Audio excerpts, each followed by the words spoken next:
What is going on, you guys? Welcome back to Midwest Test Fishing. Today I've got 5 different modifications that you guys can make to your Neko rigs that are gonna get you some more bites and lead to more bass. Now these different modifications are going to help you in certain water clarity conditions, and they're also just gonna help you in your everyday scenario where you're fishing a heavy pressured pond or lake and those bass see a lot of different stick baits. These modifications are gonna set your bait apart and help you get more bites and more fish. But don't just take my word for it. I've got some underwater action for you guys to look at to see how these presentations will differentiate each other. Now I assume you guys know what the Neko Rig is because you clicked on this title, but for those of you who might not know, the Neko Rig is just a stick bait with a wacky hook kind of in the egg sac, and in the top you have got a nail weight shoved up in there. So that adds depth, and really how you fish this is you're bouncing it along the bottom.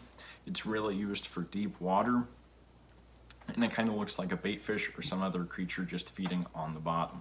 This technique is an excellent finesse presentation, mainly used for largemouth and smallmouth or spotted bass. Now before you even rig up your Neko rig, we're going to talk about a modification that you can make to your lure straight out of the package, and that is just roughing it up. Rubbing it between your fingers and stretching it out. Now what this does is it's going to break up the salt content that's in your soft plastic lure. It's going to make it more pliable and more lifelike in the water. I'll show you once I'm done rubbing this down kind of the difference between one rubbed and one not rubbed. So I've been rubbing this one just for about 15 seconds in my hands, and you can see this one has been rubbed and this one has not been rubbed. You can see just how much looser and how much bend and give this has. When you're fishing this up and down, this rubbed down lure is going to have more action than your one straight out of the package. Now this next tip is to add even more action to your soft plastic lure. What you're going to do is you're going to find the end that tapers down, and you're going to take a pair of scissors and you're going to cut straight down that end, about an inch or whatever your desire. Then you're going to rotate your bait and you'll make another cut. Now you'll be presented with kind of a skirt presentation, and whenever you're bouncing that bait, every time that weight hits a rock or some other kind of cover, that tail is going to flare out because the vibrations is sent up, and it's going to flare out and give it kind of another secondary action to help attract more of those finicky fish that see a lot of this bait, but they don't see that secondary action of that flaring tail. Now our third tip is going to be for when you're fishing kind of murkier water. Not quite chocolate milk, because the Neko Rig is a very sight-orientated presentation, but just when the water is stained to about 3 feet of visibility. And that is going to be attaching these little spins to the thick end of your blade. You can either use a Colorado blade or a willow blade, depending on your situation. If you're in more shallow water and you just want that flash, you want to use your willow blade. And all you have to do is take your thick end and you screw the blade right in. And as you hop, the blade catches water and is going to spin and give flash to kind of attract those fish that won't be able to see it as well.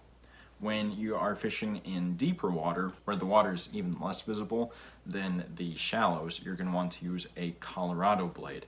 And this is really going to send off more vibration to help that fish find the bait. Now, before we get into the other tips, if you guys are enjoying this content, go ahead, leave a comment below. If you haven't subscribed already, go ahead and subscribe. It really helps the channel a lot and helps me provide more information for you guys to become better bass fishermen. Now our fourth tip has to do with when you're fishing cold water, and those fish are slower and they're more lethargic to bite. And what this tip is, so instead of using your regular nail weight, you're using a skirted nail weight.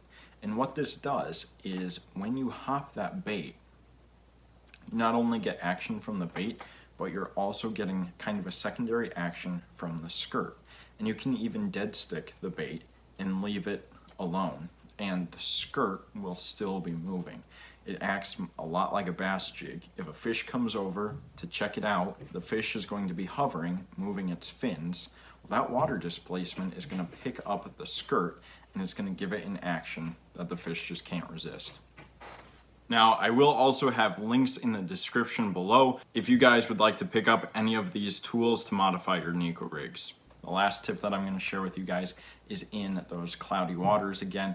I'll see fishermen make the modification of adding chartreuse color to it, and typically they'll add it to the tails. Now, in my experience, when adding chartreuse to tails, I find that I get more short strikes, and that's because you are painting the target on the tip of your soft plastic. So what I like to do instead is I will paint the target and give a chartreuse accent to the egg sac of the stick bait, right around where I'm going to have my hook. This has helped my hookup ratio because you are painting that anomaly, that target, right where your hook is. So instead of short striking the tail, they are striking right where your hook is. Thank you guys so much for tuning in with this video. As I said, the Neko Rig is a great finesse presentation, but so is the Wacky Rig. So if you guys want to see some tips and tricks to help you catch more fish on the Wacky Rig, go ahead and click this video right here.